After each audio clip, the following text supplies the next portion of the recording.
தேவன் நம்ம கூட எந்த இடத்துல வேணாலும் பேசுவார் தெரியுங்களா? அவருக்கு சின்னவங்க பெரியவங்க ரொம்ப ஏழ்மை தாழ்மை இதெல்லாம் கிடையாது. வெறும் பாஸ்டர்கிட்டயோ இல்லை ப்ராஃபிட்ஸ்கிட்டயோ அவர் பேசுகிற தேவன் இல்லை. நம்ம யார் கேட்டாலோ அவர் நம்ம கூட பேசுகிற தேவனாக இருக்கிறார்.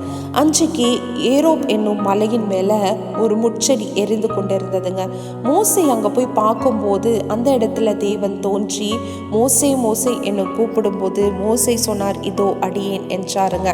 அதே போல தான் இன்றைக்கு நம்ம எந்த ஒரு சுச்சுவேஷனில் இருக்கலாம், ஏதோ ஒரு பேடோ இல்லை ஒரு சந்தோஷமான சுச்சுவேஷனை நம்ம இருக்கும்போது, ஏசப்பா நீங்கள் என் கூட பேசுங்க, இந்த நாளில் என் கூட பேசுங்க அப்படின்னு சொல்லி நீங்கள் கேட்கும்போது நிச்சயமாய் அவர் நம்ம கூட பேசுகிற தேவனாக இருக்கிறார். ஏசப்பா இந்த நாளில் நீங்கள் என்னை வழி நடத்துங்க அப்படின்னு சொல்லி கேட்கும்போது அவர் இறங்கி வந்து நம்ம கூட பேசி நம்மளை வழி நடத்தி இந்த காரியத்தை நீ செய், இதை செய்யாதே என்று அவர் கற்றுக் கொடுப்பார்.